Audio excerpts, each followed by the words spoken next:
حضرت عمیر بن سعد رضی اللہ تعالیٰ عنہ ننھا بچہ ہے، چھوٹا سا بچہ. ان کے چچا جلاس بن سوید یہ اس ننھے عمیر بن سعد کو حضور اکرم صلی اللہ علیہ وآلہ وسلم کی بارگاہ میں لے جاتا. وہ ننھا عمیر بن سعد حضور کا خطاب سنتا. اس 3-4 سال کی عمر کے بچے میں حضور اکرم صلی اللہ علیہ وسلم کا پیار پیدا ہو گیا، حضور کی محبت پیدا ہو گئی، حضور کا عشق پیدا ہو گیا. ایک دن وہ چچا جلاس بن سوید وہ خود حضور اکرم صلی اللہ علیہ وسلم کا خطاب سننے کے لیے نہیں گیا، بچہ چلا گیا. بچے نے قیامت کا منظر سنا. حضور اکرم صلی اللہ علیہ وآلہ وسلم نے اپنے فصیح کلام میں، فصیح زبان میں قیامت کا منظر بیان کیا. بچہ حضور اکرم صلی اللہ علیہ وسلم کا آواز سننے کے بعد جب گھر آتا ہے تو خوشی کے مارے فوراً اپنے چچا سے ملاقات کرتا ہے اور چچا سے کہتا ہے میرے چچا جلاس بن سوید، آج آپ محروم رہ گئے. آج حضور اکرم صلی اللہ علیہ وسلم نے قیامت کا ایسا منظر بیان کیا ہے کہ قیامت کا سارا منظر میری نگاہوں کے سامنے ہے. اب اس کا یہ چچا جلاس بن سوید یہ ازلی بدبخت تھا، یہ منافق تھا، اس کے دل میں نفاق تھا، لیکن یہ اپنے بھتیجے کو حضور اکرم صلی اللہ علیہ وسلم کی بارگاہ میں اکثر لے جایا کرتا تھا. بچے نے کہا کہ ہے میرے چچا، آج حضور اکرم صلی اللہ علیہ وسلم نے ایسا خوبصورت خطاب کیا، آج آپ اس سے محروم ہو گئے. اس بدبخت چچا جلاس بن سوید نے کہا اگر محمد سچے ہیں تو ہم گدھوں سے بھی گئے گزرے ہیں، اگر محمد سچے ہیں تو ہم گدھوں سے بھی گئے گزرے ہیں. وہ حیران ہو گیا کہ میرے اس بھتیجے کے دل میں حضور اکرم صلی اللہ علیہ وسلم کا اتنا پیار کیسے پیدا ہو گیا. تو اس نے جواباً یہ کہا اب اس بھتیجے کا واقعہ سنیں اور دعا کریں کہ اللہ عز و جل ہماری اولادوں کو بھی ایسی وفا دے دے، اللہ ہماری اولاد کو بھی یوں ہی وفادار بنائے حضور اکرم صلی اللہ علیہ وسلم کا. وہ بچہ کہتا ہے میرے چچا، مجھے نہیں پتا تھا کہ تو منافق ہے، مجھے نہیں پتا تھا کہ تو حضور کا غدار ہے، مجھے نہیں پتا تھا کہ تو حضور کا دشمن ہے. تو میری انگلی پکڑ کر مجھے حضور کی بارگاہ میں لے جایا کرتا تھا. اب دیکھیں یہ وہ بچہ ہے جس نے ابھی کلام کرنا سیکھا ہے، ابھی گفتگو کرنا سیکھا ہے، لیکن حضور اکرم صلی اللہ علیہ وسلم کی محافل کی برکت دیکھیں کہ اس کی زبان میں کیسی فصاحت جاری ہو گئی. ہے میرے چچا، تو منافق ہے اور مجھے نہیں پتا تھا کہ تو حضور اکرم صلی اللہ علیہ وسلم کا دشمن ہے. میں تو حضور کی محبت میں تیرے ساتھ حضور کی محفل میں جاتا تھا. اب میرے پاس 2 ہی راستے ہیں. ایک راستہ یہ ہے کہ میں حضور کو اطلاع نہ دوں، خاموش ہو جاؤں اور حضور کو کچھ نہ بتاؤں، اور دوسرا یہ ہے کہ میں حضور سے وفاؤں کا اظہار کرتے ہوئے حضور کی بارگاہ میں حاضر ہو کر حضور کو بتا دوں کہ تو منافق ہے. اب جلاس بن سوید نے کہا تو جو چاہتا ہے کر لے، جسے چاہتا ہے بتا لے، تو ایک چھوٹا سا بچہ ہے، تیری بات کون سنے گا، تیری بات کو کون تسلیم کرے گا، کون تیری بات کو مانے گا.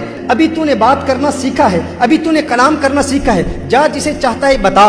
وہ بچہ جاتا ہے، حضور اکرم صلی اللہ علیہ وسلم کی بارگاہ میں حاضر ہوتا ہے اور عرض کرتا ہے یا رسول اللہ صلی اللہ علیہ وسلم. اب ذرا تخیل باندھنے کی کوشش کریں، چشم تصور سے اس منظر کو دیکھنے کی کوشش کریں. وہ بچہ حضور اکرم صلی اللہ علیہ وسلم کی بارگاہ میں حاضر ہو کر عرض کرتا ہے یا رسول اللہ صلی اللہ علیہ وسلم، آقا میں اپنے چچا سے بیزار ہوں، میں اپنے چچا سے بیزاری کا اعلان کرتا ہوں. حضور اکرم صلی اللہ علیہ وسلم نے ارشاد فرمایا ہے عمیر بن سعد کیا بات ہے ننھے کیا بات ہے، کیوں بیزاری کا اعلان کرتا ہے. اس نے کہا یا رسول اللہ صلی اللہ علیہ وسلم، میں اپنے چچا کے پاس گیا اور بڑی خوشی سے چچا سے کہا کہ آج حضور کا خطاب اتنا خوبصورت تھا، لیکن میرے چچا نے جواباً کہا کہ اگر محمد سچ کہتے ہیں تو ہم گدھوں سے بھی بدتر ہیں، وہ تو آپ کا گستاخ ہے. حضور اکرم صلی اللہ علیہ وسلم نے فوراً صحابہ کرام علیہم رضوان کو بلایا. میرے آقا صلی اللہ علیہ وآلہ وسلم نے ارشاد فرمایا ہے صحابہ تمہارا کیا مشورہ ہے، تم کیا مشورہ دیتے ہو، اور مشورہ کرنا یہ میرے آقا صلی اللہ علیہ وآلہ وسلم کی سنت ہے. حضور نے فرمایا ہے صحابہ تم مشورہ دو، تم بتاؤ. یہ چھوٹا سا بچہ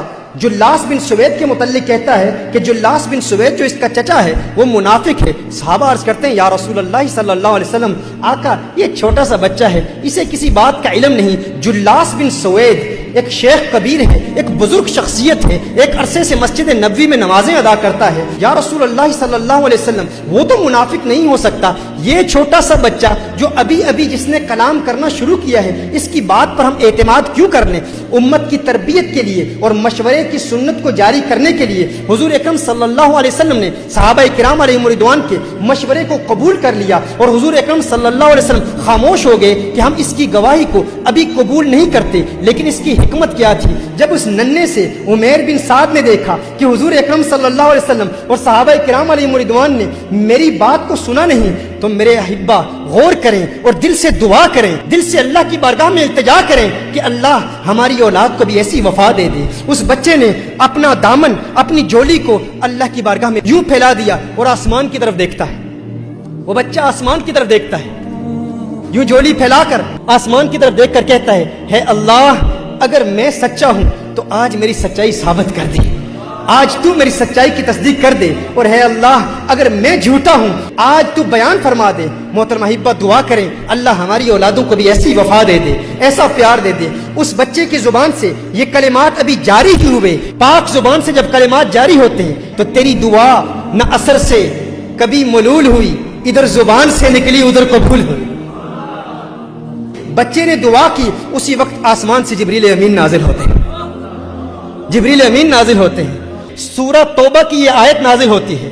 جب بچے نے کہا یا رسول اللہ صلی اللہ علیہ وسلم میرا چچا منافق ہے، ادھر جلاس بن سوید نے بھی قسمیں کھانا شروع کر دیا، یہ بچہ کچھ نہیں جانتا، یہ میرا بھتیجا جھوٹ بول رہا ہے، میں نے حضور کے متعلق ایسا کچھ نہیں کہا، میں نے کوئی گستاخی نہیں کی، تو جبریل آئے اور سورہ توبہ کی آیت نازل ہوئی۔ اللہ نے ارشاد فرمایا یحلفون باللہ ما قالوا ولقد قالوا کلمۃ الکفر، یہ جو جلاس بن سوید قسمیں کھا کھا کے کہتا ہے کہ میں نے حضور کی توہین نہیں کی، ہاں اس نے توہین کی ہے اور یہ ایمان لانے کے بعد کافر ہو چکا ہے۔ حضور اکرم صلی اللہ علیہ وآلہ وسلم پر جب یہ وحی نازل ہوئی تو میرے آقا صلی اللہ علیہ وسلم نے فوراً اس ننھے عمیر کو اپنے قریب بلایا، میرے آقا صلی اللہ علیہ وسلم نے اس سے لاڈ کیا، پیار کیا، اور میرے آقا ارشاد فرماتے ہیں تو کیسا خوش بخت ہے، تو کیسا خوش قسمت ہے، تو یہاں پر گواہیاں دے رہا ہے اور تیری گواہیوں کی تصدیق کے لیے جبریل امین ساتوں آسمانوں سے نازل ہو کر دنیا میں آتے ہیں اور اللہ کی وحی نازل ہوتی ہے۔ محترم احبہ جب آپ اپنے بچوں کو اس عمر میں یہ واقعات بتائیں گے تو آپ کے بچوں کے دلوں میں حضور اکرم صلی اللہ علیہ وسلم کی وفا پیدا ہوگی۔ بچوں کو بتائیں ہے میرے بیٹے اگر میں حضور اکرم صلی اللہ علیہ وسلم کا وفادار نہ رہا، اگر میں نے حضور اکرم صلی اللہ علیہ وسلم سے غداری کی تو تیرا مجھ سے کوئی تعلق نہیں، اور اگر تو حضور اکرم صلی اللہ علیہ وآلہ وسلم سے غداری کرے گا تو میرا تجھ سے کوئی تعلق نہیں۔ یہ محبت کا تعلق، یہ پیار کا تعلق، اس کی بنیاد کیا ہے؟ حضور کا پیار ہے۔